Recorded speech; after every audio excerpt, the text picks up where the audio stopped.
بسم اللہ الرحمن الرحیم۔ السلام علیکم ورحمۃ اللہ وبرکاتہ۔ بسم اللہ الرحمن الرحیم۔ عزیز طلبہ، امید ہے آپ سب خیریت سے ہوں گے۔ آج ہمارے لیول نمبر 1 کا سبق نمبر 5 ہے، جس کا عنوان ہے فاعل اور مفعول۔ فاعل اور مفعول دو اصطلاحی نام ہیں اور بہت ہی زیادہ استعمال ہوتے ہیں، تو اس لیے آنے والے اسباق سے قبل ان کا جاننا نہایت ضروری ہے تاکہ اسباق سمجھنا ہمارے لیے آسان ہو جائے۔ تو آئیے بلا تاخیر جانتے ہیں کہ فاعل اور مفعول کن الفاظ کو کہا جاتا ہے۔ تو آپ اپنی اسکرین پہ چند مثالیں دیکھ رہے ہیں۔ حسن نے زید کی مدد کی، جمال نے گاڑی چوری کی، ہم نے تالا توڑا، حکومت نے پل بنایا۔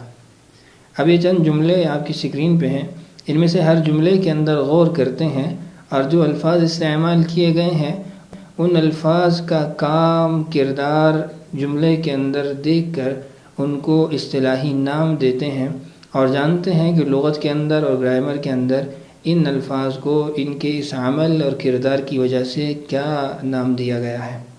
تو سب سے پہلا جملہ ہے حسن نے زید کی مدد کی۔ اب اس کے اندر نے اور کی تو حرف ہے، ان کو اپنی بحث سے خارج کرتے ہیں، نکالتے ہیں۔ باقی ہمارے پاس 3 لفظ بچ گئے، حسن، زید اور مدد کی۔ یہ 3 لفظ، 3 کلمات ہمارے پاس باقی رہ گئے۔ مدد کی کو آپ دیکھیں تو اس کے اندر فعل والی خاصیت پائی جاتی ہے کہ کسی کام کا کرنا یا ہونا معلوم ہو، تو یہ وہی لفظ ہے جس سے ہمیں مدد کیے جانے کا عمل معلوم ہو رہا ہے، تو ہم کہیں گے اصطلاح کے اندر اس کو فعل کہا جاتا ہے۔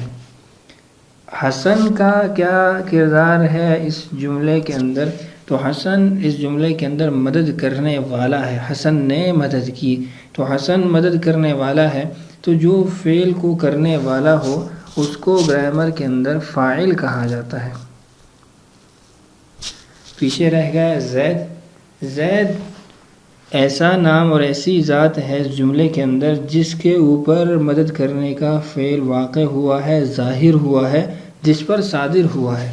اب حسن نے مدد کی، لیکن کس کی زید کی، تو مدد کا عمل زید کے ساتھ ہوا، تو زید کو گرامر کے اندر مفعول کہا جائے گا۔ تو خلاصہ کیا نکلا کہ جس لفظ سے کرنا یا ہونا، کسی عمل کا کرنا یا ہونا معلوم ہو اس کو فعل کہتے ہیں، اور اس فعل کے کرنے والے کو فاعل کہتے ہیں، اور جس پر وہ فعل کیا جائے اس کو مفعول کہتے ہیں۔ انہی الفاظ کو اگلی مثال میں دیکھیے۔ جمال نے گاڑی چوری کی۔ اب نے تو حرف ہے، اس کو اپنی بحث سے نکال دیتے ہیں۔ پیچھے ہمارے پاس 3 لفظ بچ گئے، جمال، گاڑی اور چوری کی۔ چوری کی عمل ہے تو فعل کہلائے گا۔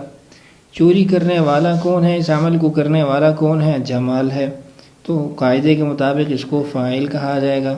اور چوری کیا چیز کی گئی، کس پہ چوری کا فعل ظاہر ہوا، وہ گاڑی ہے، تو اس کو مفعول کہہ دیں گے۔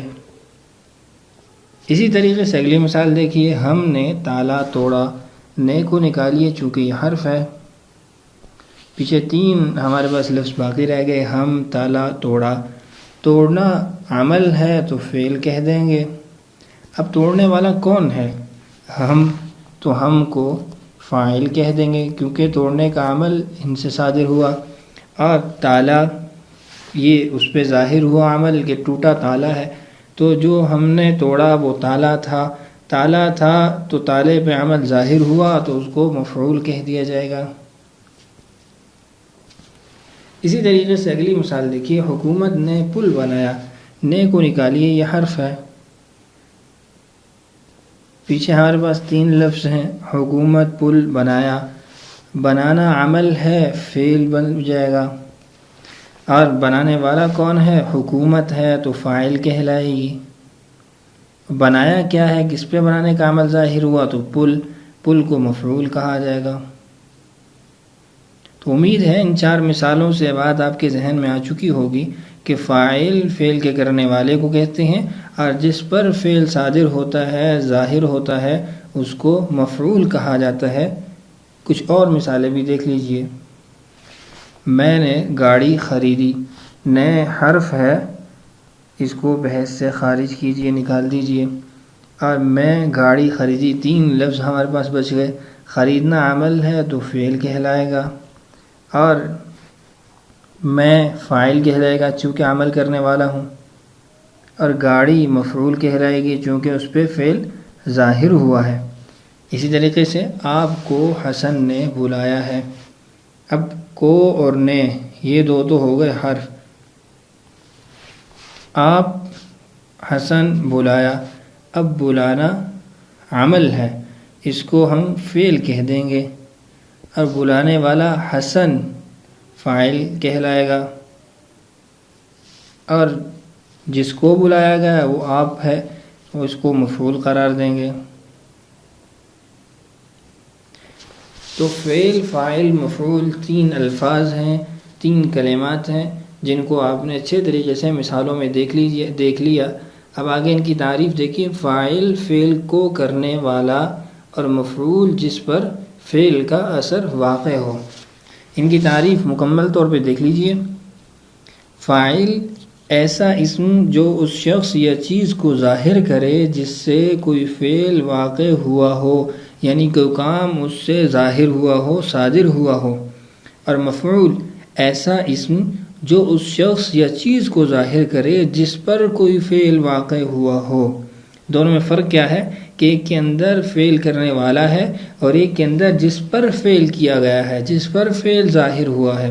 تو فاعل فعل کا کرنے والا، مفعول جس پر فعل کا اثر ظاہر ہو، واقع ہو۔ مثالیں بھی آپ نے دیکھ لی اور ان کی تعریفات بھی آپ نے دیکھ لی۔ ایک بار پھر مثالوں کی طرف آئیے اور کچھ اور مثالیں حل کیجیے، ان کے اندر پہچان کرنے کی کوشش کیجیے تاکہ بات اچھے طریقے سے سمجھ آ جائے۔ مثالیں: بچے نے موبائل توڑا، زید پانی پی رہا ہے، انیلا کپڑے دھو رہی ہے، عظیم پھل خرید رہا ہے۔ 4 جملے آپ کے سامنے ہیں۔ اب ان جملوں کے اندر دیکھیے، بچے نے موبائل توڑا، توڑا کیا بنے گا جی؟ فعل۔ اور توڑنے والا کون ہے؟ بچہ ہے، تو کیا کہلایا؟ فاعل۔ اور موبائل ٹوٹا تو عمل جو ظاہر ہوا اور توڑنے کا وہ موبائل پہ ہوا تو مفعول۔ اسی طریقے سے زید پانی پی رہا ہے، پینا عمل ہے، فعل کہلائے گا۔ پینے والا زید ہے تو فاعل کہلائے گا، اور پی کیا رہا ہے؟ پانی، تو مفعول کہلائے گا۔ اسی طریقے سے انیلا کپڑے دھو رہی ہے، دھونا یہ فعل ہے، دھونے والی انیلا ہے تو فاعل، اور دھو کپڑے رہی ہے، اس پہ کپڑے پہ یہ عمل ظاہر ہو رہا ہے تو مفعول۔ اسی طریقے سے عظیم پھل خرید رہا ہے، خریدنا عمل ہے تو فعل کہلائے گا، اور عظیم خرید رہا ہے تو فاعل کہلائے گا، اور خریدا پھل جا رہا ہے تو اس کو مفعول کہا جائے گا۔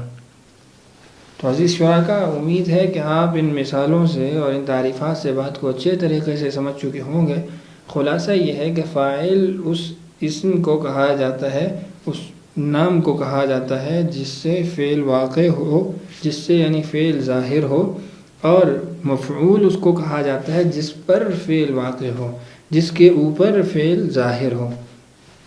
تو آئیے حسب معمول اپنی مشق کی طرف بڑھتے ہیں، اور آج کی مشق میں آپ کا سوال ہے۔ مشق کے اندر چند جملے لکھے گئے ہیں جس کا مقصود یہ ہے کہ اس کے اندر فاعل اور مفعول آپ نے پہچاننا ہے۔ فاعل اور مفعول کی پہچان کریں۔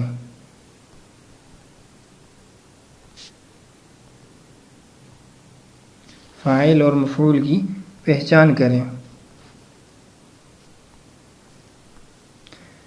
اس کے اندر چند جملے لکھے گئے ہیں۔ وہ جملے کیا ہیں؟